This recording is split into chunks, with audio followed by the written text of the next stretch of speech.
Bien, merci. Madame la directrice générale, Monsieur le Président, mes chers collègues.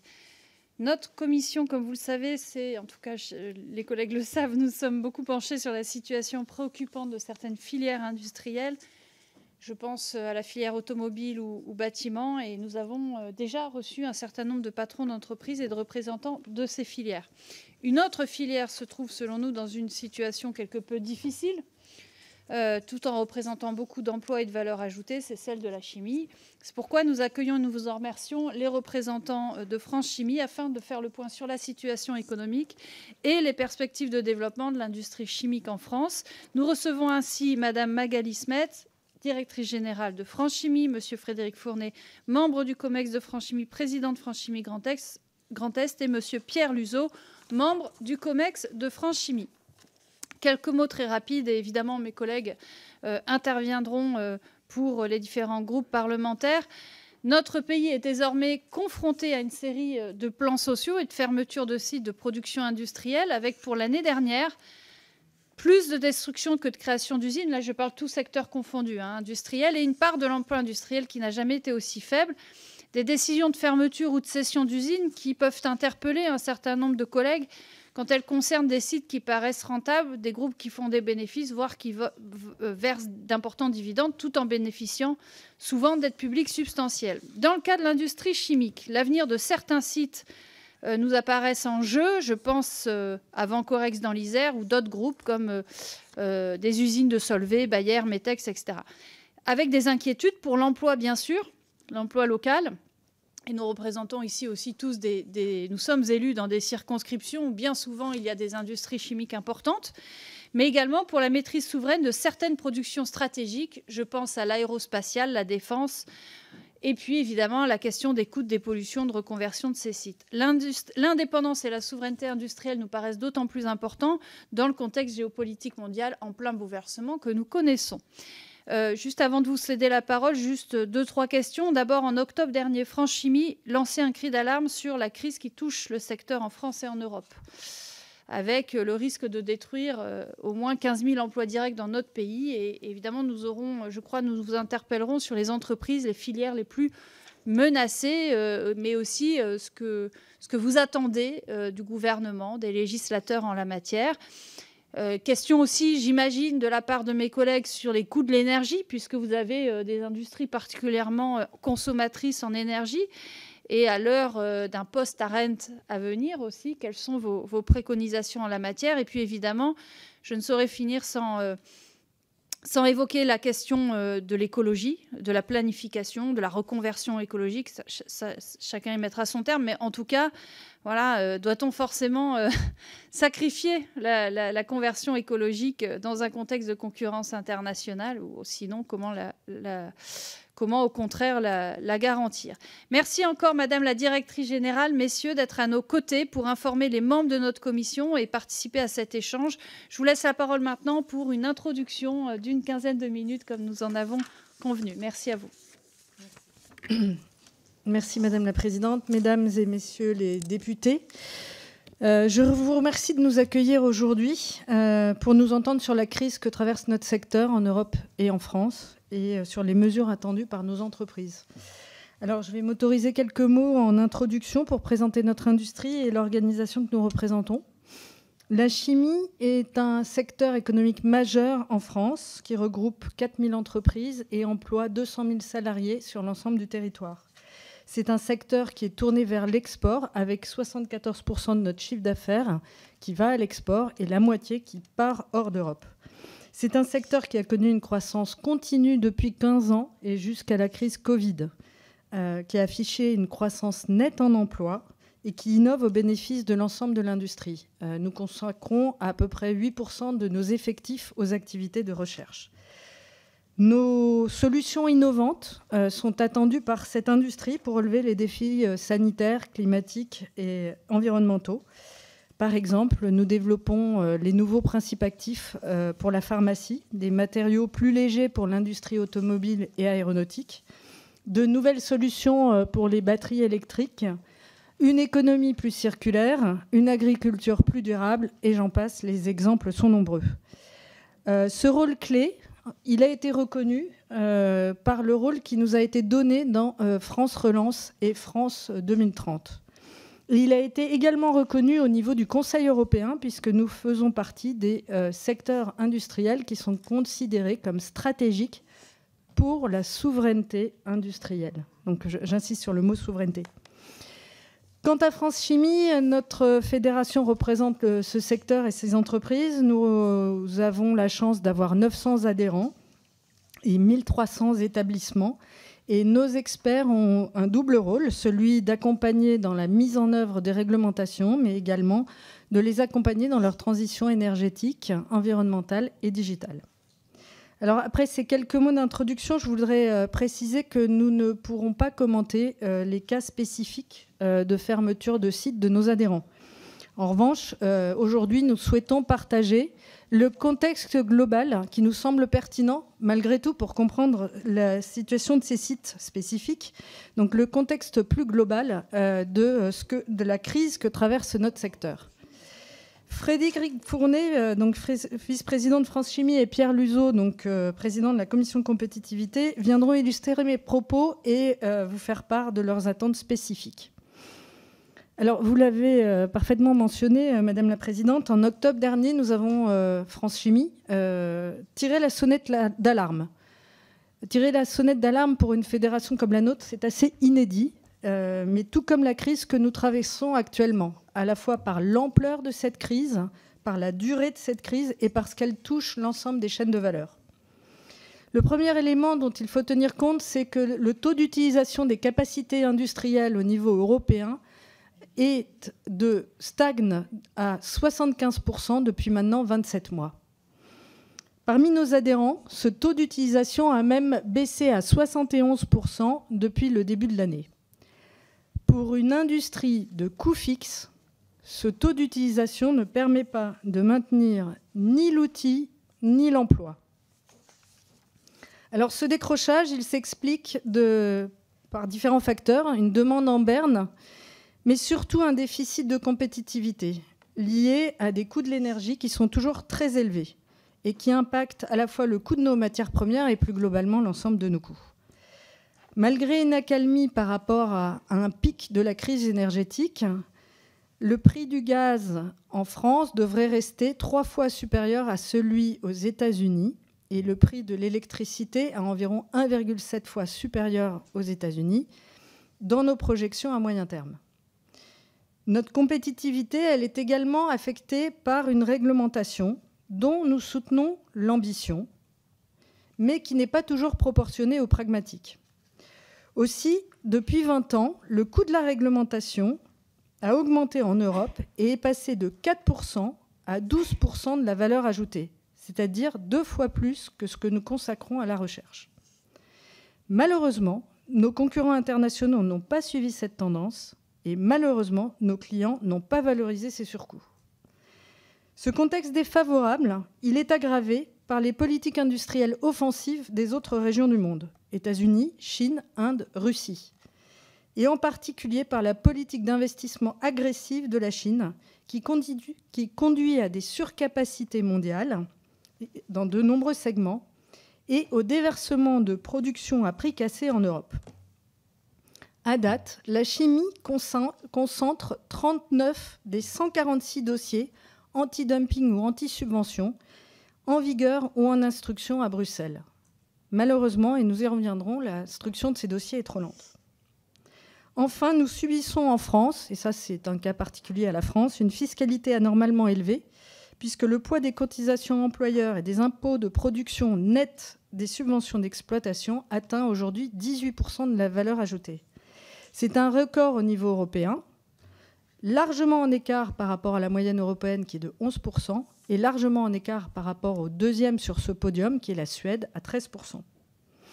Donc cette perte de compétitivité que vous avez mentionnée en introduction, elle n'affecte plus seulement les secteurs à l'amont, c'est-à-dire les grandes molécules comme le chlore, l'ammoniac, l'éthylène. C'est vraiment le modèle économique de toute la chimie européenne qui est en jeu. Au niveau français, nous avons fait une étude avec le cabinet Advancy et effectivement, nous sommes arrivés à la conclusion que sans mesures et actions résolues des pouvoirs publics, nous considérons que 47 sites et 15 à 20 000 emplois seraient menacés dans les 3 à 5 ans. Ce même constat a été établi au niveau européen et vous retrouvez des chiffres en termes d'impact sur l'emploi qui sont multipliés par un facteur 10. Cette situation, évidemment, elle n'est pas souhaitable. Au-delà de l'impact massif sur les emplois, elle pourrait créer de nouvelles dépendances sur des filières stratégiques comme la santé, l'énergie, la défense, l'alimentation, l'automobile, et détériorer l'empreinte carbone de la France. Pour finir, je voudrais insister sur une caractéristique particulière de la chimie, qui est que nos sites sont très imbriqués. Et donc, des effets dominos sont à craindre lorsqu'un atelier s'arrête. À l'amont, parce que les débouchés disparaissent. À l'aval, parce que l'approvisionnement n'est plus assuré. Ou bien au sein d'une plateforme industrielle où les acteurs avaient l'habitude de partager des synergies de coûts en partageant les mêmes utilités. Donc le constat de fragilité étant maintenant posé et les raisons exposées, je vous propose de lister les démarches attendues par le secteur au travers de 2 témoignages concrets. Frédéric Fournet pour un énergo-intensif, un site énergo-intensif à l'amont et dans les intermédiaires. Ce secteur représente 40% de notre chiffre d'affaires. Puis Pierre Luzeau pour un acteur représentant la chimie de spécialité et la chimie fine pharmaceutique qui représente à peu près 27% de notre chiffre d'affaires. Frédéric. Merci Magali. Monsieur le Président. Merci. Madame la Présidente, Mesdames, Messieurs les députés. Oui, donc je vais effectivement, comme l'a dit Magali, décrire une situation d'une entreprise que je dirige, qui s'appelle Alsace Chimie, qui est située en Alsace, du côté de Mulhouse, le long du canal du Rhin. Non pas pour rentrer dans le détail de cette entreprise, mais parce qu'il est symptomatique et emblématique, comme Magali l'a dit, des sites énergo-intensifs. Voilà, nous sommes un acteur majeur de la production de sel de nylon. Nous sommes le leader européen de production d'acide adipique et toutes ces molécules sont utilisées dans de nombreuses chaînes de valeur en aval au niveau de matériaux pour l'automobile, le textile, les biens de construction et quelques autres. Nous employons 700 salariés. Nous sommes donc une entreprise de taille intermédiaire qui est effectivement très capitalistique avec des flux, des volumes et des consommations énergétiques très importants puisque nous avons vocation à irriguer toute l'Europe en matière d'intermédiaires, de production d'intermédiaires pour les industries aval. Ces dernières années, nous avons massivement investi dans la décarbonation de nos activités pour atteindre une baisse de quasiment 80% de 1990 par rapport à 1990. Et nous sommes bien engagés dans notre feuille de route de décarbonation pour atteindre moins 90% d'ici 2030. Voilà. À ce titre, au titre de la décarbonation, il est important de préciser que nous co-gérons avec d'autres partenaires une zone industrielle bas carbone, appelée COB 30, qui regroupe les principaux acteurs de la plateforme industrielle. Magali citait effectivement des plateformes très imbriquées et nous en sommes un exemple emblématique. C'est un écosystème qui est unique en Europe, dédié à la production de polymères de spécialité et qui a connu, jusque dans les années 2019, des investissements de croissance très importants, de l'ordre de 900 millions d'euros. Malheureusement, depuis 2022, nous subissons aujourd'hui une demande en berne, une très forte compétition de la part des acteurs américains et chinois. Nous subissons les coûts élevés de l'énergie, des matières premières, ce qui nous fragilise. Voilà, nous sommes un exemple assez emblématique d'un écosystème très efficace lorsque tout fonctionne bien et qui peut se dégrader rapidement si l'un de nos partenaires montre des signes de fragilité. Voilà, nous sommes également symptomatiques de la chimie des grands intermédiaires qui connaissent depuis 2022, depuis 27 mois, un cycle bas, à un point tel qu'on se pose la question de savoir s'il n'est pas structurel. Alors, que pouvons-nous faire pour assurer la pérennité long terme, non pas de Alsace Chimie et de la plateforme Zibac, mais plus généralement des plateformes énergo-intensives telles que les nôtres, qui sont nombreuses en France? Alors, je voudrais citer 3 priorités. Il y en a d'autres, mais je vais faire un focus sur 3 priorités. La première d'entre elles, c'est la compétitivité. C'est très important et il nous faut effectivement un accès à une énergie compétitive en France et plus particulièrement un accès à la fois sécurisé et prévisible à une électricité bas carbone. Voilà. Nous bénéficions auparavant, nous continuons de bénéficier cette année du dispositif ARENH. Aujourd'hui, on ne voit pas d'équivalent pour le futur et il nous est vraiment impossible de valider notre feuille de route de décarbonation avec un tel niveau d'incertitude parce que cette feuille de route de décarbonation, elle est basée sur une électrification de nos procédés. Quelques chiffres pour l'illustrer rapidement. Selon les différentes trajectoires de décarbonation, on envisage effectivement 400 MW électriques supplémentaires. 400 MW, c'est 25% de l'EPR de Flamanville, voilà, pour vous donner un ordre de grandeur. Et à la date, nous constatons que le marché de l'électricité, largement influencé par les prix du CO2 et du gaz, se développe progressivement à 3-5 ans et que ces offres futures à 3-5 ans sont aujourd'hui plus compétitives que les contrats moyen terme que propose EDF. Donc, sans électricité compétitive, nous ne pourrons pas assurer cette feuille de route de décarbonation. Enfin, la compétitivité de l'énergie, c'est aussi un enjeu de taxation et de coûts réseau.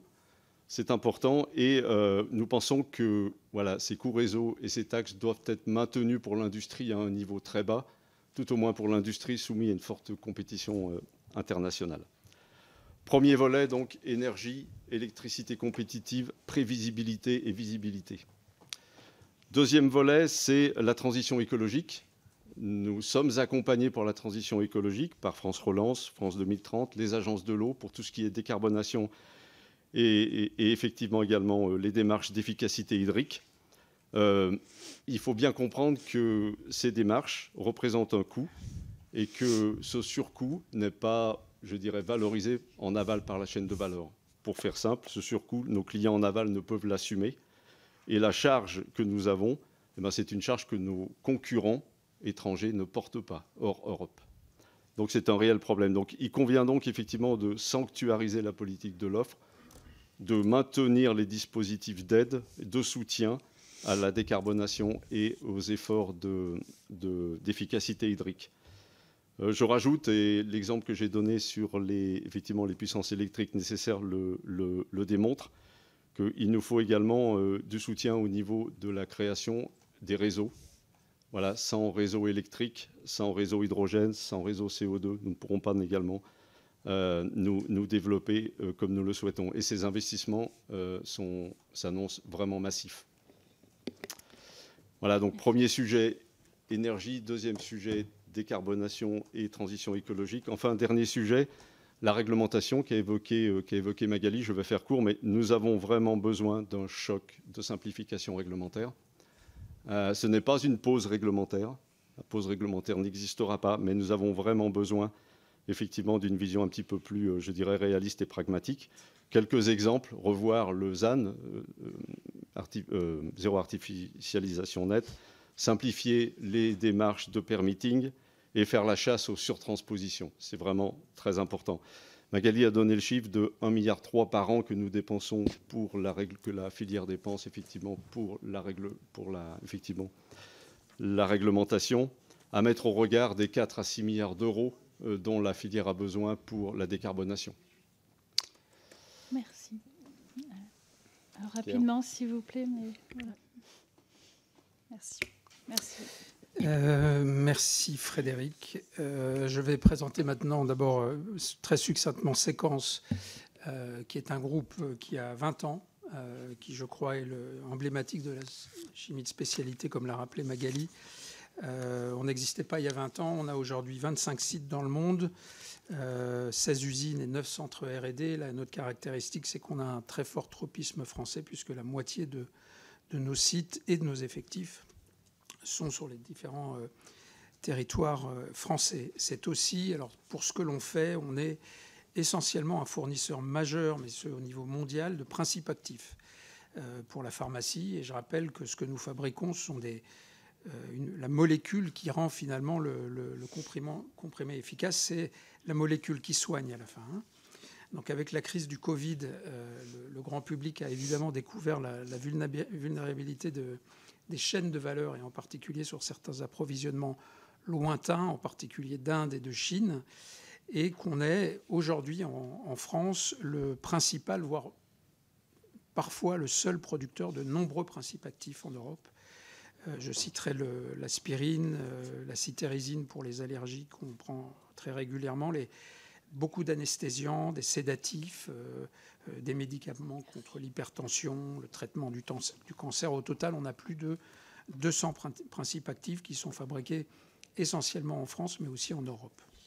Je vous rappelle aussi, pour ceux qui le savent, qu'on finit la construction d'un site de production de paracétamol en France, avec un procédé qui répond à des exigences environnementales qui sont clairement sans équivalent au niveau mondial et très loin d'ailleurs des critères que se fixent nos concurrents chinois et indiens. Au-delà de ça, on produit, et c'est important dans la chaîne, comme vous avez compris que les chaînes sont particulièrement intégrées dans la chimie, on produit aussi ce qu'on appelle des intermédiaires, des produits intermédiaires qui servent à fabriquer ces principes actifs, mais aussi tout un tas d'autres produits dans la chimie de spécialité. Et puis j'en finirai par dire que notre métier est un produit qui est particulièrement innovant, puisque non seulement on fabrique des principes actifs existants, mais on accompagne aussi les biotech, les start-up, les grands laboratoires pharmaceutiques à développer les traitements innovants de demain. Et c'est une partie qui est en très fort développement. Et donc à la question posée sur à quoi avons-nous besoin, ça sera finalement complémentaire à ce que Frédéric a présenté. D'abord de rétablir un cadre de concurrence mondiale qui soit moins naïf avec le reste du monde. La chimie pharmaceutique a ça de particulier que la situation est préoccupante et qu'on a eu, on peut dire, une certaine inaction de l'Europe après 2 crises majeures, le Covid et la crise énergétique, mais on a eu aussi en parallèle une hyperaction des autres régions du monde. Et celle-ci profite très largement aujourd'hui de la vulnérabilité de l'industrie européenne pour prendre des parts de marché à des niveaux qui sont inquiétants pour la souveraineté en fait de l'industrie française et européenne, et évidemment dans un contexte géopolitique inédit que l'on connaît. Il ne s'agit absolument pas de viser l'autarcie, mais surtout de maintenir aujourd'hui une base industrielle suffisante, idéalement de la développer évidemment, en particulier sur les secteurs stratégiques, et la chimie en fait partie, comme il l'a été rappelé. Il faut aussi, je le crois, des instruments de défense commerciale qui soient plus efficaces. On ne peut pas attendre 18 mois que la Commission européenne décide s'il y a lieu ou pas d'introduire des droits de sauvegarde ou des droits de douane. Donc il faut être moins naïf, et ça veut dire aussi s'autoriser à préférer une production européenne qui réponde à nos standards, et c'est clé, nos standards environnementaux, sociaux, sur lesquels on ne veut évidemment pas toucher et revenir, mais aussi de répondre à des attentes en termes de souveraineté. On a un PIB industriel à 10%. Personne ici n'a envie que ça descende plus bas. Je donne quelques exemples de solutions en favorisant des achats européens durables, en donnant aussi la voix aux patients sur l'origine de leurs médicaments qu'ils ne connaissent pas et de leurs principes actifs, voire en imposant des quotas de production en Europe pour certains principes actifs critiques. Le deuxième sujet, c'est nous pensons qu'il y a une absolue nécessité à maintenir le soutien à l'innovation. La R&D est un élément absolument essentiel du maintien de la chimie en France. On doit innover pour produire ensuite en France. À ce titre, pour donner un ordre de grandeur, le CIR contribue à maintenir et à développer nos centres de recherche. Pour ma société, par exemple, c'est 10% de nos effectifs qui sont en R&D, et surtout, ils sont très majoritairement en France, alors qu'on est présent dans 8 autres pays. Donc on a pris cette décision de rester ici. C'est un vrai potentiel en France. Il y a une excellence de la recherche, et évidemment, le CIR nous aide à ceci. Merci beaucoup. Bien, donc nous allons maintenant aborder les interventions des oratrices et orateurs de groupes parlementaires. Je rappelle les règles, c'est 4 minutes tout compris, c'est-à-dire maximum 3 minutes de la part de l'intervenant. Je sais que c'est difficile, mais c'est 1 minute de votre côté. Par contre, vous aurez évidemment le temps que vous souhaitez après les interventions des oratrices et orateurs pour compléter. Et puis ensuite, nous aurons peut-être des interventions d'orateurs individuels. Évidemment, vous avez évoqué des questions globales, le coût de l'énergie, la réglementation, la protection contre la concurrence, etc. Mais évidemment, les collègues parlementaires sont libres de vous interpeller sur des cas particuliers. Nous passons d'abord au groupe Rassemblement national avec Monsieur Julien Gabaron. Merci. Merci Madame la Présidente. Madame, Messieurs les représentants de France Chimie, avant toute chose, je tiens à vous remercier pour votre exposé très complet de la situation difficile que connaît le secteur de notre industrie chimique. Je tiens à noter que ce pilier essentiel de notre industrie possède encore une balance commerciale positive, et cela notamment grâce à vous. Mais nous sommes malheureusement sur une pente décroissante, concurrencée ardemment par les économies américaines ou chinoises, qui ne s'embarrassent guère des contraintes environnementales et énergétiques que nous, Français, nous, vassaux de l'Union européenne, faisons peser sur notre économie. Les études réalisées estiment qu'au moins 15 000 emplois directs seraient menacés par la mise en péril de votre secteur. Depuis le début de l'année dernière, plusieurs entreprises internationales ont déjà annoncé la fermeture de certaines activités en France. Un effet domino catastrophique serait alors à craindre, vous l'avez rappelé, au sein d'une industrie fondée sur des filières dont les activités sont fortement imbriquées. Depuis 8 ans, la gouvernance du président Emmanuel Macron, malgré de belles paroles, a conduit à des choix désastreux. D'abord sur la fragilisation de notre filière nucléaire, au profit d'un mix énergétique et de choix idéologiques qui ont finalement affaibli notre économie et notre industrie et qui vous mettent en concurrence frontale avec des économies qui ne s'embarrassent aucunement de telles préoccupations. Et alors même que ce président nous annonçait la réindustrialisation à marche forcée de notre pays suite à la période Covid, nous ne voyons toujours aucun signe positif venir en ce sens, bien au contraire. Conséquence directe, depuis près de 2 ans, le taux d'utilisation moyen des capacités de production reste en dessous de 75%, une situation insoutenable dans la durée pour une industrie nécessitant chaque année d'énormes investissements industriels. De cette situation hautement périlleuse pour notre économie et notre souveraineté stratégique, les élus du Rassemblement national ont pleinement conscience. Parce que nous sommes le pays d'Antoine Lavoisier et parce que nous sommes une nation industrielle, nous ne saurions nous résoudre à rester spectateurs du déclin de l'un des fleurons économiques et stratégiques de la France. Nous sommes à vos côtés, aujourd'hui en tant que premier groupe à l'Assemblée nationale et demain au pouvoir pour redonner à la chimie française les moyens de ses ambitions. Aussi, vous avez très clairement identifié 5 grands axes prioritaires d'action concrète. Parmi ceux-ci, un choc de simplification administrative. Cette formulation, très en vogue chez les architectes du dédale administratif qu'ils ont eux-mêmes conçu, nous interpelle sensiblement. Elle est peut-être l'un des axes proposés où nous, législateurs, serons les plus aptes à agir rapidement et de façon décisive pour libérer la chimie française de la pression normative qui l'étouffe. Aussi, pourriez-vous nous détailler très concrètement quels sont les leviers de simplification administrative que vous, professionnels, nous demandez d'actionner afin de pouvoir assurer le développement du secteur de l'industrie chimique française? Je vous remercie. Merci, Monsieur Gabaron. Je vous laisse réagir, s'il vous plaît. Ah, pardon. Oui. Excusez-moi. Donc effectivement, comme on l'a exposé, Frédéric Fournier l'a exposé, en fait aujourd'hui on est face à un poids de la réglementation que nos concurrents internationaux n'ont pas et que nos clients ne valorisent pas assez. Et oui, il va falloir faire probablement des choix. On ne peut pas demander à une industrie qui est fragile, telle qu'elle est aujourd'hui, si l'on souhaite effectivement préserver ses capacités industrielles pour des questions de souveraineté, on ne peut pas à la fois lui demander d'investir 4 à 6 milliards dans sa décarbonation et en plus rajouter à peu près 1 milliard d'investissements qui sont liés à des réglementations qui sont purement franco-françaises. Donc ce que nous demandons aujourd'hui, c'est simplement de réfléchir à un lissage, tenir compte, comme c'est fait habituellement, mais tenir compte aussi de la capacité des industriels à absorber ces pressions réglementaires supplémentaires, et donc revenir et réfléchir à quelles sont les réglementations qui pourraient être lissées dans leur délai de mise en œuvre et pour alléger la pression réglementaire sur ces sites. Merci beaucoup. Ensuite, pour le groupe Ensemble pour la République, Monsieur Jean-Luc Fugit. Merci Madame la Présidente. Merci. Madame la Directrice Générale de France Chimie, Messieurs les membres de France Chimie, donc, au nom du groupe Ensemble pour la République, je tiens tout d'abord à vous remercier pour votre présence aujourd'hui devant notre Commission des affaires économiques. Il est important que nous prenions le temps de discuter en effet des enjeux stratégiques du secteur de la chimie. On le fait trop peu dans cette commission. C'est un pilier essentiel donc de notre économie à la fois française et européenne. En effet, je souhaite rappeler que la chimie elle joue un rôle central et fondamental dans notre développement économique, car elle est au cœur de l'innovation et de la recherche, et elle constitue aussi un levier incontournable pour atteindre nos objectifs de décarbonation.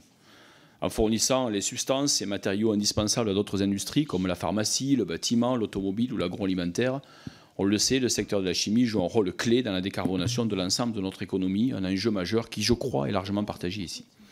Cependant, comme vous l'avez rappelé, l'industrie chimique française et européenne traverse actuellement une crise sans précédent qui menace son avenir.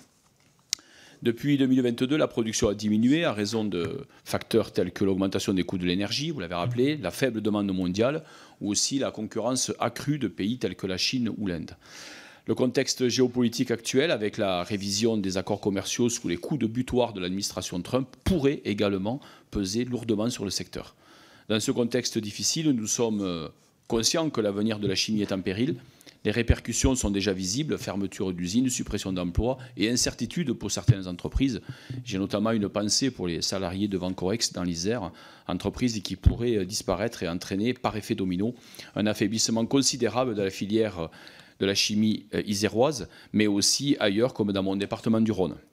Pourtant, avec les collègues de mon groupe, dont Camille Gaillard-Minier, députée de l'Isère, dont je salue la présence parmi nous et qui suit de près le dossier Vancorex, nous pensons que la chimie a et doit avoir un avenir en France et en Europe. C'est dans ce contexte que, la semaine dernière, la Commission européenne a présenté son pacte pour une industrie propre, un plan ambitieux pour soutenir la compétitivité et la résilience de notre industrie. Ce pacte fait de la décarbonation le moteur de la croissance pour l'industrie européenne et place la chimie au premier rang des secteurs prioritaires en Europe. C'est une orientation que nous soutenons, mais il faut maintenant que des actions spécifiques soient prévues pour l'industrie chimique. Alors dans ce contexte, où selon nous la sauvegarde de l'industrie chimique qui se trouve à un tournant de son histoire est en jeu, quelles sont selon vous les mesures de court, moyen et long terme pour soutenir, protéger et même promouvoir notre industrie chimique et sa transition écologique? Qu'attendez-vous finalement de précis de ce plan d'action européen pour la chimie suite à l'annonce de ce pacte pour une industrie propre? Merci. Merci Monsieur Fugit. Madame la directrice. Alors, comme vous l'avez mentionné, la semaine dernière, effectivement, la Commission européenne a révélé un document important qui s'appelle le Pacte pour une industrie propre. Et on peut se féliciter que l'Europe se dote enfin d'une stratégie pour une industrie durable, résiliente et compétitive. Donc on a vraiment maintenant ces trois objectifs qui sont associés. Par ailleurs, en fait, ce document il reprend beaucoup des recommandations des rapports Letta et Draghi. Et il pointe le fait qu'il va falloir augmenter significativement les moyens que l'Europe peut consacrer à son industrie. Il était dit 800 milliards pour éviter un déclin par le rapport Draghi. Je crois comprendre que l'État allemand est en train de parler de 500 milliards de son côté. Donc on voit que les moyens sont conséquents. Le troisième point important, c'est que ce pacte reconnaît l'importance stratégique de la chimie et sa vulnérabilité, puisqu'il intègre un plan de soutien dédié pour la chimie. Alors, face à la situation d'urgence qu'on a essayé de vous présenter, effectivement, nous appelons à ce qu'on sorte de simplement avoir des stratégies ou des communications de la Commission européenne, mais qu'on rentre dans des mesures concrètes et urgentes, selon 5 axes prioritaires. Le premier axe, c'est un accès à une énergie décarbonée et compétitive.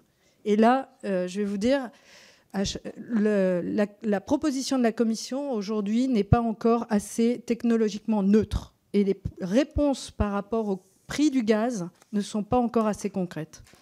Le deuxième élément, c'est restaurer la compétitivité des investissements et accélérer l'innovation. On a besoin d'accélérer les PIEC et on a besoin d'investir davantage dans la résilience de nos chaînes de valeur, donc probablement des molécules critiques. Et pour Je suis désolée, c'est pour vraiment essayer de respecter le même temps de réponse par groupe parlementaire, mais je note peut-être que vous y reviendrez et, en réponse évidemment à Monsieur Fugit, parce que c'est évidemment important. Je donne tout de suite la parole, si vous me le permettez, à Monsieur Jérôme Nury, collègue pour la droite républicaine, puisqu'il doit absolument aller à un rendez-vous pour un groupe d'études important, quoi. Voilà, si vous me le permettez, de manière très exceptionnelle. Voilà. Merci Madame la Présidente, merci également aux collègues pour leur compréhension. Madame la Directrice Générale, l'industrie chimique française traverse actuellement, vous l'avez dit, une crise sans précédent avec des répercussions qui sont inquiétantes pour notre souveraineté industrielle. En effet, le taux d'utilisation des usines chimiques stagne en dessous de 75% depuis 2 ans, un niveau insuffisant pour garantir la rentabilité de ces installations. Ainsi, près de 15 000 emplois directs sont menacés d'ici à 2027. Parallèlement, la croissance de la production reste faible, avec une progression de seulement 1% en 2023 et des prévisions à 2% pour 2025. Plusieurs entreprises ont déjà annoncé la fermeture de certaines de leurs activités en France, à l'image de ExxonMobil à Notre-Dame-de-Gravenchon, dans ma région de Normandie. Les défis auxquels nous faisons face sont nombreux. Des coûts énergétiques élevés, vous l'avez souligné, une réglementation de plus en plus contraignante et une concurrence internationale de plus en plus rude. Dans ce contexte, la préservation de notre souveraineté industrielle devient un enjeu majeur, en particulier pour le secteur de la chimie. Ce secteur est crucial pour notre économie, jouant un rôle important dans les domaines d'avenir tels que la batterie, la santé, l'hydrogène ou le recyclage. Dans le domaine de la santé, je tiens à saluer l'initiative exemplaire de Séquens, qui s'est distinguée par son engagement dans la relocalisation de la production du principe actif du paracétamol en France, dans l'Isère. Ce projet, lancé il y a environ 2 ans, répond de manière directe aux pénuries de médicaments que nous avons connues. Cette initiative est particulièrement louable car elle contribue à restaurer la souveraineté et l'indépendance de la France en matière de production de médicaments. C'est d'autant plus paradoxal et remarquable que Séquens est détenu par un fonds d'investissement américain. Cette initiative contrecarre aussi les décisions ubuesques et antipatriotiques parfois prises par certains grands groupes, eux français. Et je pense tout particulièrement à Sanofi, qui a bradé le Doliprane et qui dépend à 80% pour ses actifs des médicaments de la Chine et de l'Asie. Cela étant dit, il est légitime de se poser la question suivante. Les leçons de la crise du Covid ont-elles véritablement été apprises? Selon vous, les pénuries de médicaments sont-elles sur le point d'être résorbées? Et deuxième point, très concrètement, à quel prix du mégawatt-heure considérez-vous qu'il faudrait ajuster le coût de l'électricité post-ARENH pour que vous restiez compétitif, puisque vous nous avez indiqué que l'énergie était un sujet d'inquiétude pour vous? Merci, Monsieur Nury. Monsieur le Président... Ouais, allez-y, Monsieur... Alors, déjà, pour l'information sur Séquens et le fait qu'on soit détenu par des Américains, d'ailleurs, nos minoritaires sont tous français, y compris la BPI et de nombreux actionnaires financiers français. Et puis, deuxième point, ça fait 20 ans que je suis en charge, donc ça aide à avoir un poids dans les décisions.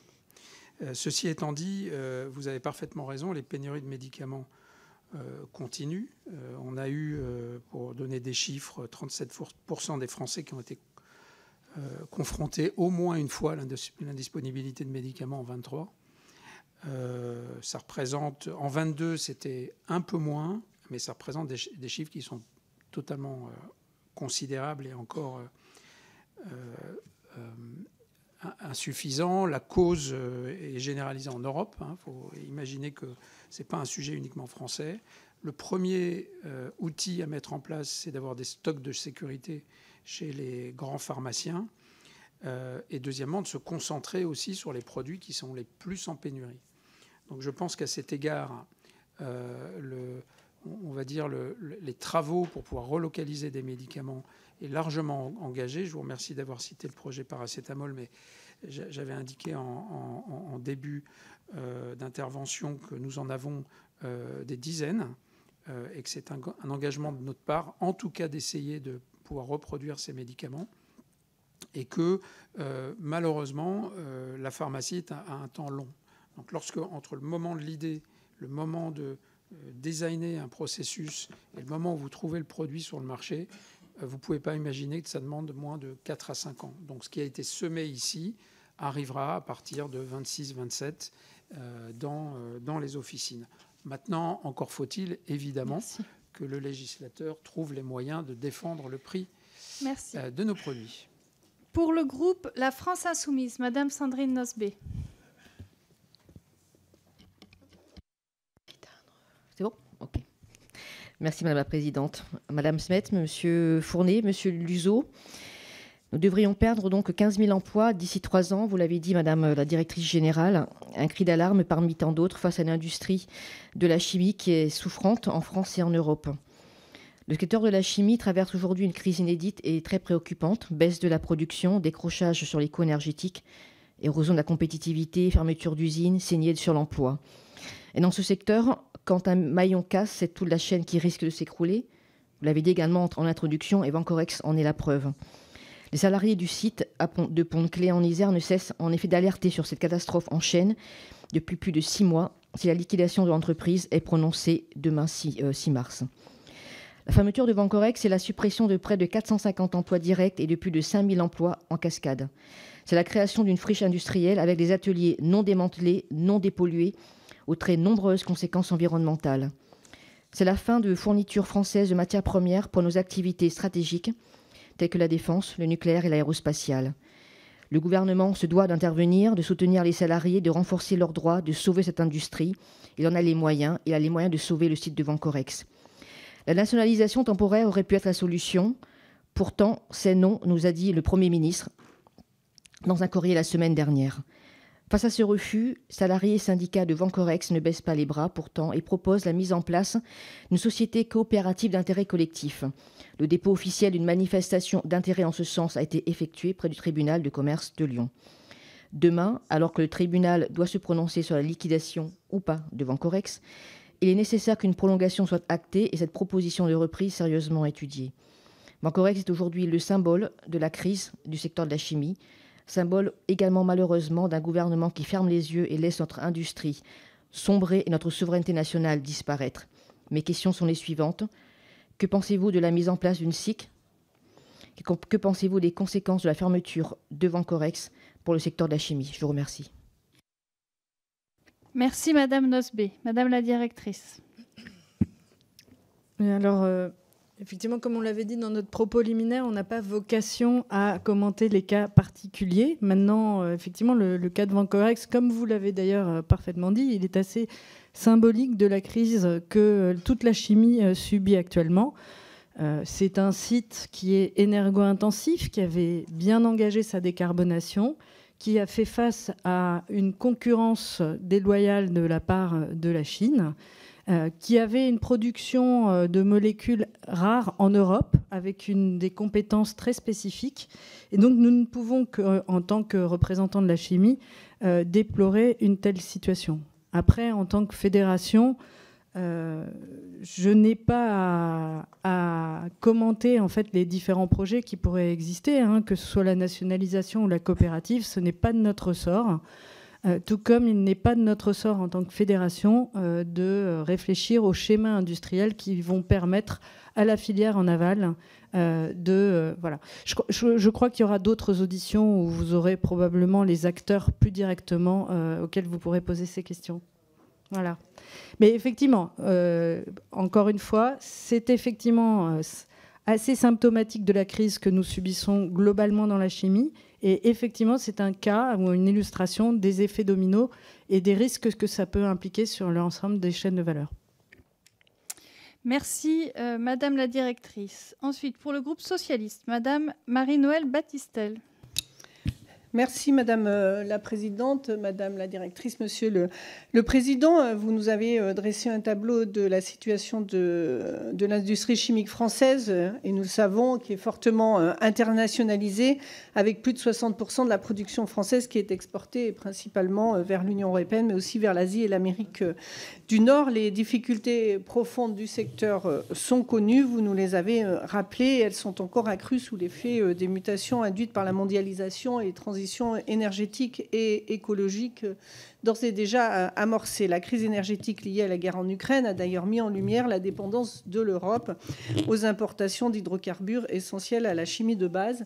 Les tensions géopolitiques actuelles ne sont pas de nature à rassurer les acteurs du secteur, et les manœuvres de déséquilibre commercial des États-Unis de Donald Trump risquent de fragiliser encore plus une industrie qui est déjà en situation de réelle difficulté. On parle de souveraineté industrielle, de secteur stratégique dans tous les discours, de tous bords. Mais est-ce qu'on est en phase dans nos actes, dans nos politiques industrielles? Prend-on la mesure de l'importance du maintien de la chimie française?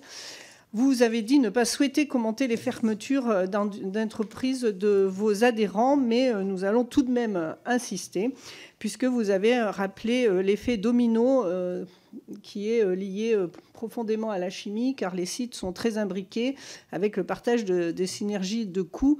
Et nous avons l'exemple de Vancorex, puisque je suis également députée iséroise, qui est en cours de fermeture et qui entraîne de facto très rapidement Arkema également, qui annonce aujourd'hui la fermeture totale de son entreprise sur la plateforme chimique de Jarry, ce qui n'était pas prévu au départ. Donc chacun le sait, Vancorex est un sous-traitant clé de la dissuasion nucléaire française, avec un produit phare avec un sel de haute qualité, le seul d'ailleurs qui est labellisé par la DGA. Et on a évidemment toutes les inquiétudes sur l'avenir, notamment pour la fabrication du carburant des missiles nucléaires et des boosters d'Ariane 6. On parle de dissuasion nucléaire, de préservation de la défense européenne, et dans le même temps, on laisse tomber ce pan de la chimie. Vous avez aussi également parlé de la question de la compétitivité liée au coût de l'énergie. Je voulais savoir si vous avez contractualisé ou si vous êtes en discussion de contractualisation l'ensemble de vos adhérents avec les nouveaux dispositifs post-ARENH. Et puis, est-ce que chacune de vos entreprises provisionne dans leur budget la dépollution des sites et le démantèlement, puisque nous avons l'exemple avec Vancorex qui va partir en laissant le site non dépollué, non démantelé, et ce sont les collectivités qui devront assumer à terme ce coût, ce qui n'est évidemment pas acceptable. Merci, Madame Battistel. Madame la directrice. Oui, alors très rapidement, en fait, pour vous dire que effectivement, le gouvernement a s'est mobilisé pour obtenir un plan de soutien pour la chimie. Voilà, vous le voyez dans un document récent du gouvernement qui s'appelle Ambition Industrie, et il y a un chapitre qui est dédié au soutien à la chimie, de la même façon dans le plan européen. Donc voilà, donc la situation de fragilité de la chimie est connue et les mesures que nous souhaitons concrètes et urgentes arrivent. Maintenant, sur le prix de l'électricité, je laisse Frédéric vous répondre. Madame la députée, oui. Sur l'électricité, je crains que les 30 secondes qui me restent ne me permettent pas de répondre complètement. J'en suis vraiment désolé. Moins de 30 secondes. Moins de 30 secondes, je vais essayer d'aller vite. Aujourd'hui, en ce qui concerne la signature des contrats moyen terme avec EDF, les progrès restent relativement limités. À notre connaissance, un seul contrat long terme a été signé avec EDF, et les contrats nucléaires simplifiés, les fameux CNS, sont en train d'être proposés effectivement aux électro-intensifs et aux électrosensibles. Mais le niveau de prix reste encore bien supérieur et semble rédhibitoire par rapport justement aux trajectoires de décarbonation et à l'utilisation qu'on veut faire de cette électricité. Voilà où nous en sommes aujourd'hui, vraiment de façon très rapide, mais on pourra peut-être y revenir au cours des questions. Du coup, juste après la fin des oratrices et orateurs, deux groupes parlementaires. Pour le groupe écologiste et social, Monsieur Charles Fournier. Merci Madame la Présidente, merci pour votre présence. Peut-être dire que nous passons beaucoup de temps à débattre de la question de la désindustrialisation ou des difficultés de réindustrialisation de notre pays, comme il y a un an, à l'inverse, on nous expliquait que tout allait bien et que c'était cocorico sur la réindustrialisation dans notre pays.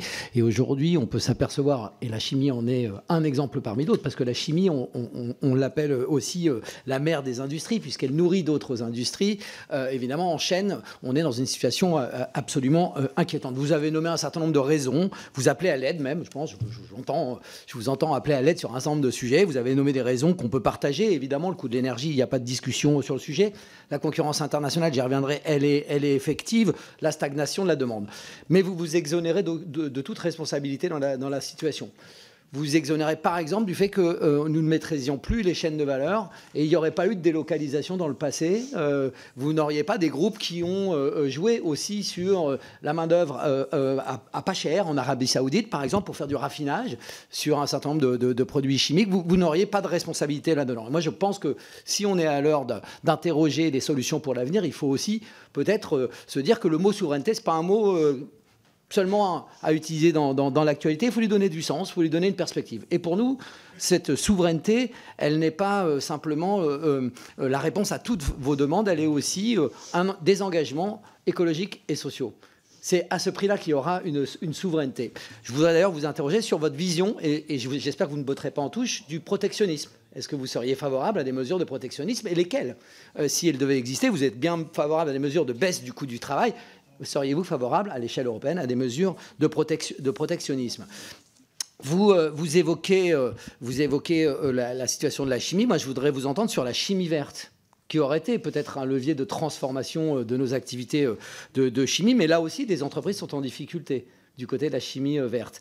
Je voudrais vous entendre sur, par exemple, les décisions qui sont prises, et puisque vous parlez beaucoup de décarbonation, mais dans la chimie, il y a d'autres enjeux. Il y a l'enjeu des toxiques. Et nous avons, par exemple, voté récemment une loi sur les polluants éternels. Et j'aimerais vous entendre sur la façon dont vous envisagez l'essor de cette chimie verte, et est-ce qu'elle n'est pas, justement, une des voies pour pouvoir avancer.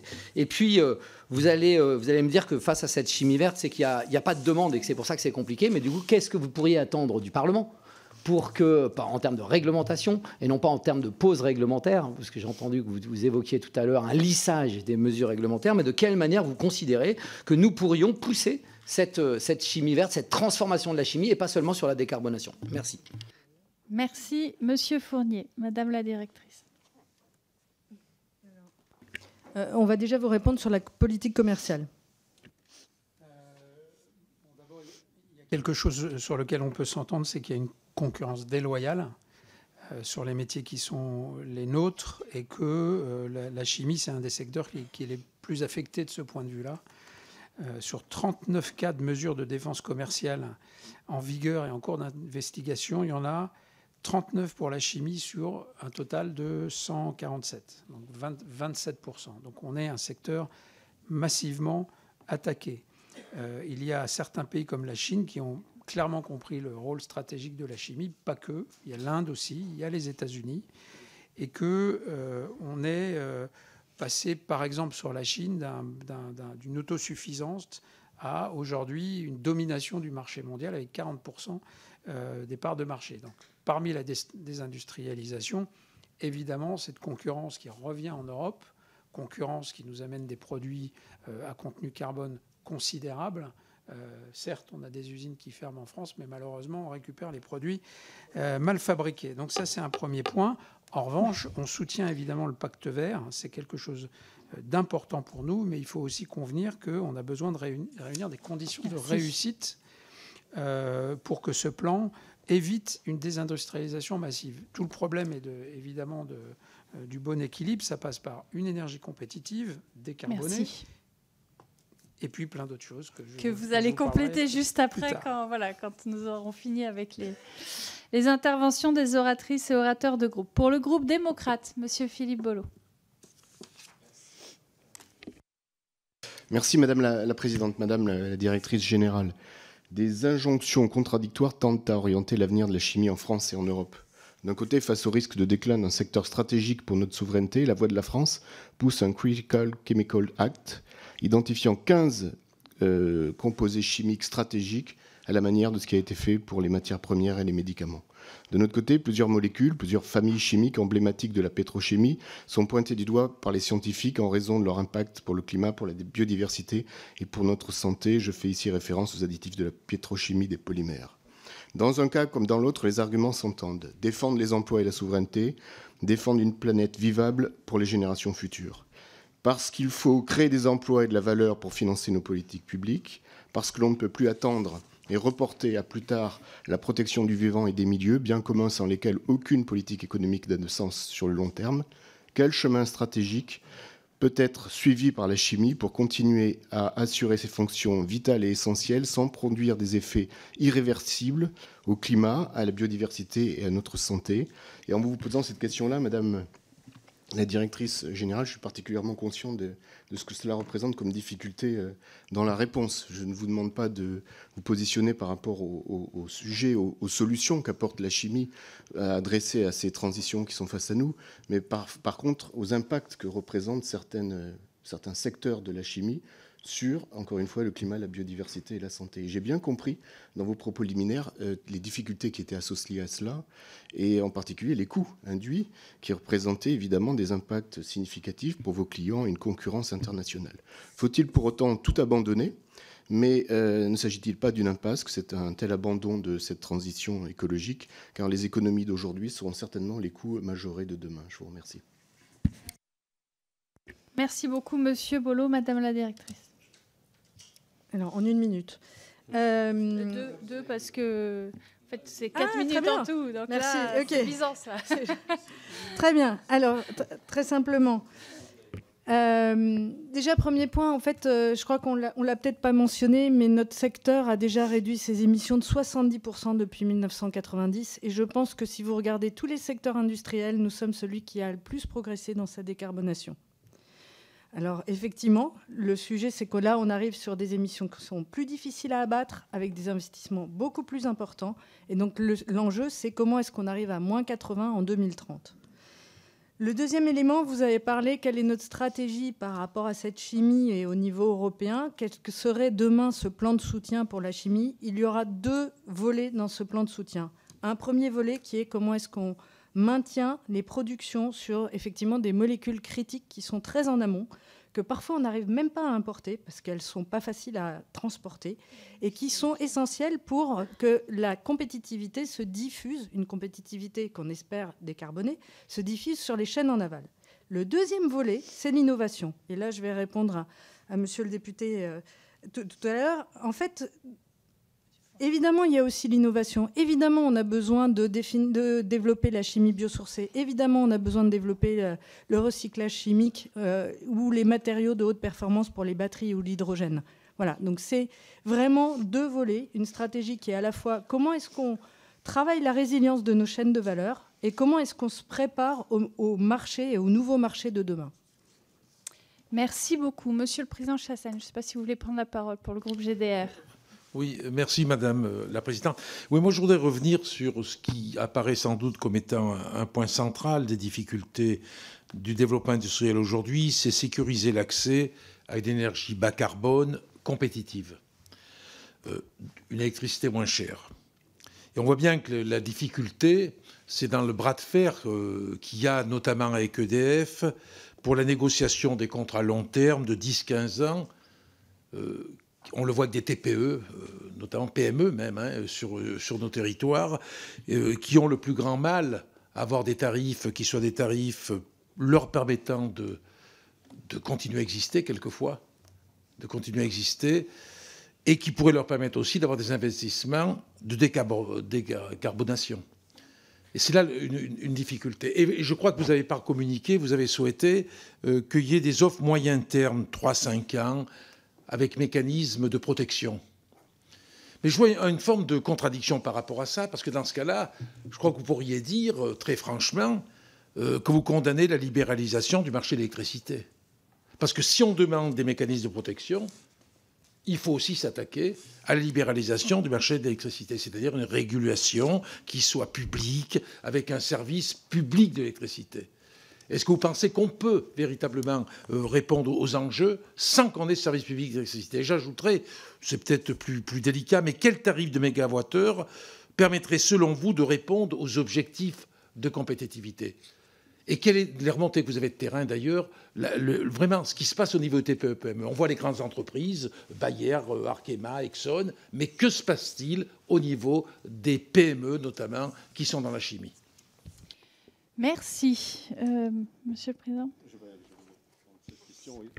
Oui, comme vous l'avez dit, il a été signé un accord entre EDF et l'État le 14 novembre 2023, si ma mémoire est bonne, qui effectivement finalement, laisse une assez large liberté commerciale à EDF, avec des engagements en contrepartie. Et c'est effectivement sur ces engagements que notre filière et notre profession travaillent pour trouver effectivement des gisements qui permettent effectivement d'avoir des contrats acceptables à un prix acceptable et un bon niveau, je dirais, de partage de risques. Donc nos discussions, elles portent là-dessus. On pense que le système, il est plutôt vertueux, il est plutôt bon, mais il faut effectivement pouvoir s'entendre sur certains seuils, certains seuils de prix qui nous permettent effectivement de maintenir notre compétitivité. Par rapport à la question que vous avez posée sur les prix, c'est compliqué de répondre en tant qu'effectivement organisation professionnelle, parce que chaque cas est un cas, je dirais, particulier, bien évidemment. Mais en ordre de grandeur, on peut quand même un petit peu s'engager en ordre de grandeur. Un prix, il faut effectivement des prix qui soient les prix de nos concurrents hors Europe, si on veut effectivement avoir un système qui soit loyal et dans lequel nous puissions effectivement pérenniser et développer nos activités. L'ordre de grandeur pour un hyper électro-intensif, c'est 40 € du mégawattheure, et pour un électro, je dirais, intensif ou électro... C'était 42, oui. Je donne des ordres de grandeur, hein, madame, hein, bien sûr. Hein, voilà. Et jusqu'à, laissez-moi terminer, 60 € du mégawattheure. Il faut rappeler, pour l'Arenh, c'est un bandeau Arenh. Hein, le prix moyen de l'électricité chez effectivement les industriels qui ont souscrit au contrat Arenh était supérieur, enfin, était effectivement bénéficiait de ce bandeau, mais il y avait toute une part d'électricité qui n'était pas effectivement dans ce niveau de prix. Merci. Donc, il faut qu'on... Alors, on a encore 3 orateurs individuels, et ensuite, nous vous laissons la parole autant que vous le souhaitez. Donc, Madame Camille Galliard-Minet. Oui, Madame la Présidente, Madame la Directrice Générale de France Chimie, Messieurs les membres de France Chimie. Alors, comme ça a été rappelé par mon collègue, je ne suis pas membre de cette commission et je remercie de m'accueillir, mais je tenais à être présente sur cette audition compte tenu des enjeux de l'industrie chimique sur mon territoire et de la détresse des travailleurs et de leurs familles. Le secteur de la chimie, vous l'avez rappelé, en termes d'enjeux stratégiques de souveraineté, mais aussi en matière d'innovation, est un secteur clé de notre économie. Il est classé d'ailleurs 4e au rang mondial s'agissant des dépôts de brevets européens devant la Chine. Mais, et vous l'avez également rappelé, ce secteur rencontre de grandes difficultés et est fortement fragilisé. La plateforme de Pont-de-Clé et de Jarry met en exergue les difficultés que vous avez rappelées du secteur avec la procédure de redressement judiciaire en cours dans l'entreprise Vancorex, dont l'activité est centrale et reconnue, aussi bien sur le territoire isérois que sur le territoire français. Le tribunal de commerce se prononcera prochainement, alors non pas demain, comme cela a été rappelé, mais à la fin du mois sur sa liquidation judiciaire. Mais dès à présent, et comme ça a été également rappelé par ma collègue, d'autres entreprises ont déjà annoncé des licenciements, plus largement encore que ceux annoncés, comme Arkema, ce qui se laisse se dessiner l'effet domino redouté. Est-ce que, sur cette situation, comment est-ce que les entreprises de votre secteur appréhendent-elles la fermeture de Vancorex, l'éventuelle fermeture de Vancorex, et quelle action pourrait-elle être menée aux côtés des acteurs du territoire? Merci à vous. Madame la Directrice.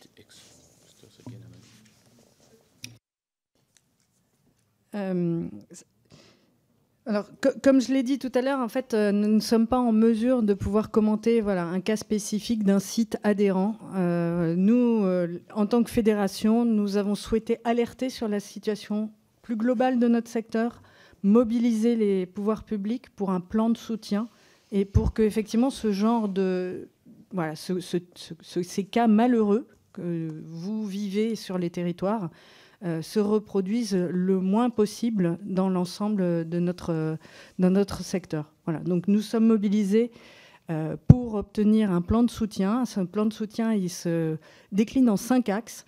Une énergie compétitive et décarbonée, un plan de soutien à l'investissement, à l'innovation, un choc de simplification réglementaire, une politique commerciale qui assure un cadre loyal, de concurrence loyale au niveau mondial, et accompagner les compétences. Et là, effectivement, on va avoir un sujet qui est non seulement de faire évoluer les métiers et compétences en fonction de la transition de nos secteurs, mais également en fonction des reclassements qui, malheureusement, vont devoir être réalisés dans les prochains mois. Merci. J'en profite pour informer les collègues que nous avons l'audition de Vancorex le 18 mars dans cette commission et l'audition d'Arkema le 19 mars dans cette commission. Voilà. D'ailleurs, à la demande, en tout cas avec la suggestion d'un certain nombre de collègues parlementaires qui sont particulièrement concernés dans leur circonscription, mais pas que, et d'un certain nombre de groupes parlementaires. Voilà. Donc, Madame Marie-Noëlle Battistel. Oui, merci Madame la Présidente. Donc j'avais 2 ou 3 petits points à réévoquer, mais vous l'avez finalement donné, le prix acceptable que vous considérez de l'énergie. Je rappelle qu'il faut trouver un équilibre entre le prix que EDF est en capacité de proposer aux industriels et de conserver sa capacité d'investissement devant le mur d'investissement extrêmement lourd qu'il a à assumer. Je voulais vous poser une question assez précise, même si ça touche Vencorex, mais sans vraiment le dire. Comment expliquez-vous, tout à l'heure vous avez parlé de l'effet domino et de l'optimisation des coûts d'une plateforme où tout est imbriqué. Donc, sur le site de Pont-de-Claix, effectivement, tout est imbriqué, comme dans beaucoup de secteurs, et il y a beaucoup d'entreprises qui sont liées à cette organisation. Comment expliquez-vous l'inertie des acteurs, des autres acteurs, autour du sujet de Vencorex, qui finalement ne vont plus bénéficier de la gestion de la plateforme et qui ne semblent pas être porteurs de solutions pour cette situation? Merci. Madame la directrice. Alors, par rapport au prix de l'électricité, effectivement, on a, je dirais, un destin et un commun avec EDF. C'est-à-dire qu'on a besoin, effectivement, qu'EDF réinvestisse et soit en capacité de réinvestir dans son parc nucléaire. Tout comme EDF, je pense, a intérêt à conserver une base industrielle importante pour avoir des consommateurs importants et ne pas se retrouver face à une surproduction électrique dont il ne saurait que faire ou qui serait tout simplement exportée. Je pense que quand nos pouvoirs politiques ont construit cet atout de compétitivité qui est le parc nucléaire français, c'était bien pour qu'il puisse bénéficier à la réindustrialisation. Et aujourd'hui, on peut rajouter aussi à la décarbonation de nos industries. Maintenant, quand on parle du prix de l'électricité, il faut toujours faire attention. Il y a le prix de l'électron, il y a le prix net rendu site. Vous rajoutez les coûts réseau, les taxes, etc., etc. Donc, pour que les choses soient bien claires, aujourd'hui, pour un électro-intensif, en 2019, mais c'est à peu près équivalent aujourd'hui, en bénéficiant de l'Arenh, net rendu site, il avait un coût de l'électricité qui était d'environ 52 € le mégawattheure. En 2026, d'après nos simulations et dans l'état actuel des discussions, il subirait une augmentation de 40%. Voilà. Merci. Donc 40% pour un secteur qui est très fragilisé, c'est une préoccupation majeure et nous avons besoin d'aboutir dans ces négociations pour maintenir à la fois une base industrielle importante et réussir évidemment le renouvellement du parc nucléaire. Merci. Madame Cyrielle, Madame la Présidente, Cyrielle Châtelain.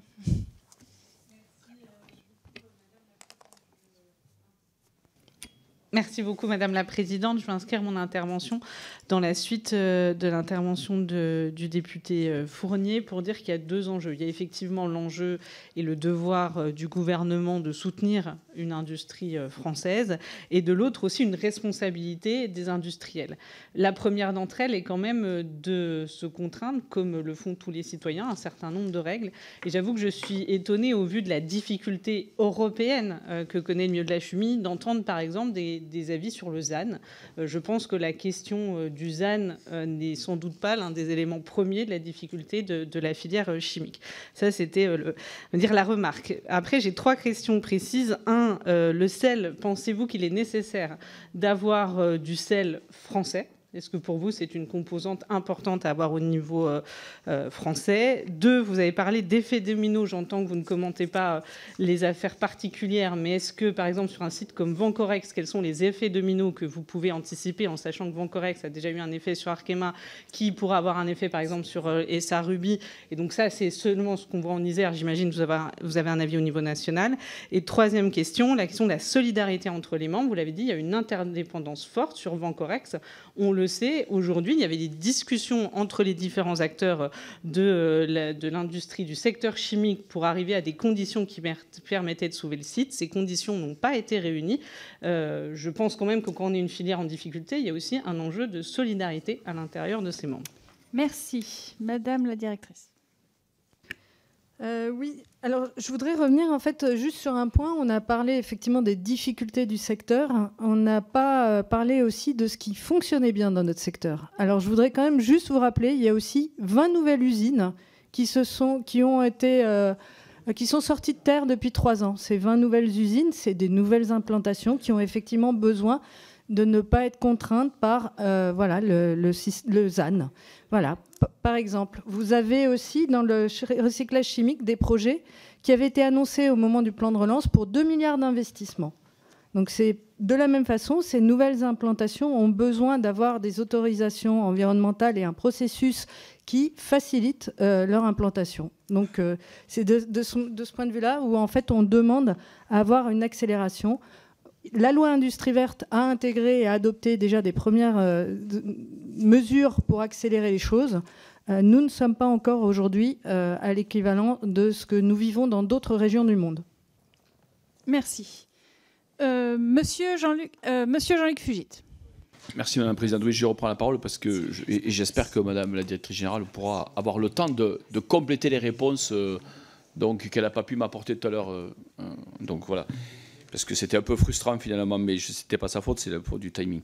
Et simplement, je voulais profiter, et vous venez de le dire à ma place, je voulais dire qu'il y avait aussi, je l'avais dit dans mon propos liminaire tout à l'heure, aussi de belles choses grâce à la chimie, en termes d'innovation.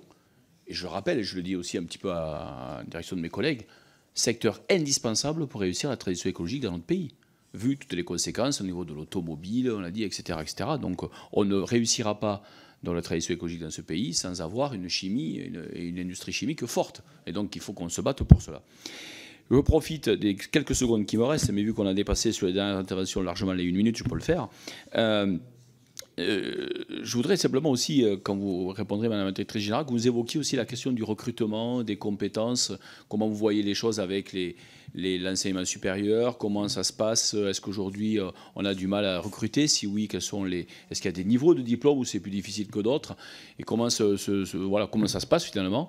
Et d'un autre côté aussi, la question de l'apprentissage, donc au niveau de la chimie, si vous pouviez un petit peu nous donner les chiffres, parce que c'est très bien d'avoir les 200 000 emplois, les 74% du chiffre d'affaires à l'export, mais si on peut aussi savoir un petit peu comment ce secteur intègre et insère nos jeunes, c'est aussi quelque chose de positif à nous donner ici devant cette commission. Merci. Merci Madame la Directrice. Monsieur le Président. Oui, merci Monsieur le député de poser cette question sur les compétences. C'est bigrement important dans notre filière. On va voir effectivement, on s'attend à avoir effectivement un départ important en retraite dans les années qui viennent, et on s'attend à recruter à ISO position environ 120 000 salariés sur les 5 prochaines années. Donc effectivement, c'est un enjeu majeur de pérennité de nos activités. On a déjà identifié effectivement un certain nombre de compétences sur lesquelles effectivement la situation de recrutement est assez tendue. On y travaille. Il y a également des disparités régionales sur lesquelles effectivement il faut que la filière travaille et encourage les pouvoirs publics effectivement à s'adapter à cette localisation et à cette disposition. Nous développons également l'apprentissage. Nous avons plus de 8 000 apprentis qui, par rapport à 2019, doivent représenter 25% d'apprentis supplémentaires. On promeut vraiment les industriels de la chimie, on promeut l'apprentissage. On a beaucoup de succès avec ce dispositif. On espère que ce dispositif sera pérennisé et que nos adhérents pourront continuer effectivement de bénéficier d'aide pour pouvoir disposer de ce dispositif. Nous développons également les liens avec les écoles du secondaire également, pour créer des vocations. C'est relativement important. Et puis nous développons cette année spécifiquement, parce que voilà, la situation l'exige, une filière de reclassement. Madame la députée parlait de solidarité. Nous sommes une industrie solidaire. Et effectivement, en termes de reclassement, nous allons développer effectivement un certain nombre de réseaux pour pouvoir effectivement reclasser les personnels qui perdraient leur emploi. Merci. Monsieur Charles Fournier. Merci, Madame la Présidente. Alors, vous n'avez pas vraiment répondu, Madame la Présidente, à la Présidente Châtelain sur les questions qui étaient soulevées. Je voudrais vous le dire. Vous parlez d'un grand choc de simplification, mais moi j'entends, et dans vos propos c'était assez, je pense, explicite, réduction des protections environnementales. Parce qu'en fait, c'est ça que vous dites. Le seul sujet que vous avez nommé dans ce choc de simplification, c'est le ZAN. Et donc, on a l'impression que vous venez avec une liste de demandes, tout en disant d'ailleurs, par ailleurs, moins d'État, mais de demandes fortes à l'État, de soutien financier, d'abaissement des protections à la fois sociales et écologiques. Mais sans dire, vous, quelle contrepartie vous allez apporter à tout ce... Parce que moi, je suis pour un plan de soutien, parce qu'on a besoin de conserver notre chimie. Mais je vais vous donner un exemple. Est-ce que vous êtes d'accord avec le fait qu'on ait voté une loi sur les polluants éternels? Est-ce que vous avez la mesure que tout ça va coûter à la collectivité entre 95 et 2000 milliards pendant 20 ans de dépollution de notre pays en raison de ces polluants éternels. Et ces polluants éternels, ils ne viennent pas de nulle part. Alors moi, je veux bien qu'on réponde à un certain nombre de demandes que vous formulez, mais de votre côté, qu'est-ce que vous proposez pour qu'on puisse avancer, sortir des toxiques, avoir une vision d'une chimie qui soit compatible avec notre avenir? Merci, Monsieur Fournier. Madame la directrice, Monsieur le Président. Nous vivons effectivement dans un monde où la perception du risque, la mesure du risque est de plus en plus fine, de plus en plus précise, et son acceptation de plus en plus faible. C'est une attente sociale, une attente sociétale, et on l'a parfaitement intégrée à France Chimie et chez les industriels de la chimie. Donc nous promouvons effectivement une chimie responsable, et derrière le terme responsabilité, il y a la préservation de la santé de nos salariés, de la santé de bien sûr de nos communautés environnantes et le respect de l'environnement. C'est très clair. J'avais entendu parler tout à l'heure, je ne sais pas si c'est vous, monsieur le député, qui l'avez dit, de pause réglementaire. En fait, on demande une simplification, on ne fait pas de pause réglementaire. Je vous prie, enfin, je vous invite à aller sur le terrain, visiter nos industriels de la chimie et regarder quelle est... Ok. Et regardez l'implication de nos industriels dans la préservation de l'environnement, dans le nombre de moyens consacrés et qui grandit d'année en année, lié effectivement au sujet réglementaire. Donc, quand on parle effectivement de choc de simplification, on promeut une approche pragmatique, mesurée, un lissage dans le temps, parce qu'on ne peut pas tout faire au même moment. Voilà. C'est ce type d'approche que l'on promeut, mais toujours dans le sens effectivement d'une industrie de la chimie qui reste responsable et à l'écoute de ses concitoyens et des parties prenantes. Je vous remercie. Je vous laisse compléter autant que vous le souhaitez, évidemment. Et je pense notamment aux questions posées par M. Fugit, mais pas seulement. Voilà. Et pas que. L'ensemble des groupes parlementaires qui ont posé, évidemment, des questions, j'imagine, pour lesquelles vous avez encore des compléments. Merci, Madame la directrice. D'accord. Je vais démarrer, puis je laisserai effectivement chacun de mes collègues compléter.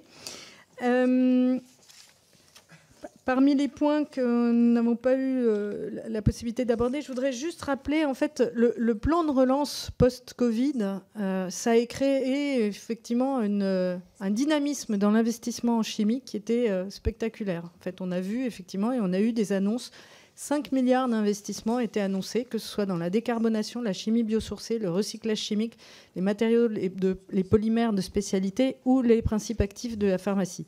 Ça, c'était des annonces. Et effectivement, nous, notre enjeu en tant que fédération, c'était de s'assurer que ces annonces se matérialisent. La guerre en Ukraine et la crise énergétique qui en a suivi ont effectivement bousculé largement cette dynamique d'investissement. Par-dessus ça, la politique d'investissement très offensive de certaines autres régions comme la Chine et les États-Unis ont apporté un deuxième bouleversement. Donc effectivement, la situation, elle a évolué très, très rapidement dans un mauvais sens. Pour répondre par rapport au Clean Industrial Deal, et pour finir ma réponse... Allez, je reprends. Donc, nous avons, dans le Clean Industrial Deal, en fait, ce que nous attendons en priorité, donc toujours, ce sont les mêmes axes. C'est un accès à une énergie décarbonée compétitive. Sur ce volet-là, donc c'est l'Affordable Energy Act, pardon de l'anglicisme, nous avons besoin d'une meilleure neutralité technologique. Aujourd'hui, la Commission à une expression qui est plus positive vis-à-vis du nucléaire, mais ça ne va pas jusqu'à considérer que le nucléaire est une solution pour la décarbonation de l'industrie. Il va falloir y arriver. Tout comme le CCS, la séquestration et la capture du carbone. De la même façon, le gaz, la Commission dit qu'il faut travailler sur la compétitivité du gaz, mais pour l'instant, nous ne voyons pas de mesures concrètes. Le deuxième axe, c'est restaurer la compétitivité des investissements et accélérer l'innovation. Là aussi, la Commission s'engage pour effectivement restaurer un modèle économique pour relancer l'investissement et notamment dit qu'il faut accélérer les PIEC, les projets d'intérêt européen commun. Pour autant, les mesures concrètes adossées à cet objectif ne sont pas précisées. De la même façon, de notre côté, France Chimie, et je pense que c'est une priorité qui est partagée par les pouvoirs publics français, nous demandons à ce qu'effectivement on travaille à soutenir la décarbonation et la modernisation des sites les plus critiques pour la souveraineté de la chimie. Troisième volet, c'est mener un choc de simplification réglementaire. Alors effectivement, vous avez entendu parler d'un omnibus, c'est le terme consacré, qui s'intéresse au reporting environnemental et au devoir de vigilance, qui, de notre point de vue, effectivement, apporte des progrès, mais pour l'instant, en fait, ces améliorations sont plutôt considérées comme des petits pas par l'industrie française et ne vont pas assez loin. Notamment, par exemple, les grands groupes, en fait, ne voient pas spécialement de simplification qui leur sont apportées. Enfin, donc, Pierre pourra y revenir, on a besoin effectivement de rétablir un cadre de concurrence commerciale équitable. Et là, de ce point de vue-là, le Clean Industrial Deal est encore assez limité dans son expression. On va dire qu'il est plus favorable à multiplier les accords commerciaux pour diversifier les approvisionnements, ce qui est nécessaire, bien sûr. Mais il faut également aussi donner les moyens à la Commission européenne d'utiliser correctement les instruments de défense commerciale dont nous avons la possibilité de le faire. Voilà. Pierre, je ne sais pas si tu veux... Oui, je voulais juste revenir sur le fait qu'il y a quand même un éléphant dans la pièce dont on n'a pas du tout... Il y a un éléphant dans la pièce dont on n'a absolument pas parlé, c'est ce qui se passe au niveau géopolitique et qui est quelque chose de absolument majeur pour l'industrie chimique. Je fais en quelques mots, mais sachez qu'on exporte 6 milliards d'euros vers les États-Unis, on importe aussi, donc il y a une balance commerciale qui est favorable à notre pays, mais en tout cas on a une grosse indépendance. Donc l'application des droits de douane de 25% va être quelque chose de très difficile à gérer. Le deuxième sujet dont vous êtes évidemment au courant, c'est la Chine. On a une concurrence déloyale avec la Chine, mais aussi avec d'autres pays qui n'ont pas du tout les mêmes règles du jeu. Je vous ai indiqué tout à l'heure qu'il y avait beaucoup de dossiers, de mesures de défense commerciale qui ont du mal à se mettre en place. D'abord parce qu'elles sont lentes et deuxièmement parce qu'elles sont peu efficaces. Et si on soutient encore une fois le pacte vert, le problème de la concurrence équitable, qui est un des sujets, avec des produits importés qui doivent être soumis à des mêmes règles que les nôtres, des règles de réciprocité, ne fonctionne pas. Le dumping économique est donc n'est pas protégé et les pratiques de dumping environnemental, parce que c'est comme ça qu'il faut les appeler, sont peu traitées. Et le dernier point, je voulais juste essayer d'élaborer autour de qu'est-ce qu'on fait face à une situation de droit de douane qui se montre. C'est un fait, que ce soit aujourd'hui au Mexique, au Canada, en Chine, tout a augmenté, c'était hier. La réaction de l'Allemagne, c'est de mettre 500 milliards d'euros sur la table et de se singulariser. Faut quand même se dire, face à ça, qu'est-ce que nous, Français, on dit sur l'industrie. Et il y a plein de sujets. Il n'y a aucune raison de revenir sur la roadmap stratégique sur laquelle on est déjà engagé. Mais moi, j'aimerais bien comprendre si la représentation nationale reconnaît ce secteur comme stratégique pour la souveraineté industrielle à un niveau où on est très bas, qui rappelle que c'est un secteur exportateur et que ça va être très compliqué dans les mois à venir, et que finalement, les deux menaces de l'administration américaine, ça va être les tarifs douaniers et malheureusement l'indépendance au GNL, puisqu'on a un choix qui est quand même relativement difficile à faire. Et de ce point de vue-là, donc on voit 4 sujets. Le premier, moi je le mets en haut. Alors, dans France Chimie, on peut discuter des priorités, mais moi je mettrais d'abord de veiller à maintenir notre production européenne, évidemment restaurer cette compétitivité, mais ça passe aussi par la diversification de nos sources, et en particulier avec des partenaires fiables. Donc la vraie question, c'est quels sont ces partenaires fiables pour l'énergie, pour les matières premières. Et puis 3, évidemment, on ne veut pas tomber dans une guerre tarifaire, mais en même temps, il ne faut pas être naïf. Il ne faut pas hésiter à utiliser des outils de défense commerciale qui sont à disposition, être plus agile dessus, et que, je répète, une fois qu'on a dit tout ça, la priorité, il faut comprendre le moment qu'on est en train de vivre, qui doit être donné à la défense d'une industrie qui aujourd'hui ne représente rien en France. Aller plus bas, ce n'est pas une option. Ce n'est pas une option. Donc pour nous, il y a parce que sans industrie, il n'y a pas de souveraineté, parce que sans industrie, il n'y a pas d'innovation, et parce que sans industrie, il n'y a pas de décarbonation, enfin, à moins évidemment de ne pas en avoir du tout, il faut qu'on assume des choix politiques et stratégiques industriels, comme l'ont fait malheureusement pour nous toutes les autres zones du monde, et nous avec un décalage. Et on est en train douloureusement de s'en apercevoir. Monsieur le Président, je vais vous le souhaiter au... Merci Madame la Présidente. Oui, je voulais illustrer le... Bon, ça doit être bon. Et je voudrais effectivement illustrer par un exemple les propos qu'a mentionné, que vient de prononcer Pierre. Sur la trajectoire de décarbonation. Et ça a été dit également par Magali, une baisse entre 90 et 2015 de 70% de nos émissions. Un effort incroyable qui a été fait, mais un effort vertueux. Voilà. C'était vraiment effectivement de l'amélioration de l'efficacité énergétique, de la baisse des émissions. Depuis effectivement, je dirais la crise de 2022, la situation est un petit peu différente. Et aujourd'hui, la filière se trouve en avance sur sa trajectoire de décarbonation à horizon 2030. Un tiers de cette réduction reste vertueuse, heureusement. Voilà, ça, c'est une réalité, avec effectivement des investissements malgré tout et des investissements importants et des résultats obtenus, mais 2 tiers proviennent en fait de la désindustrialisation. Voilà.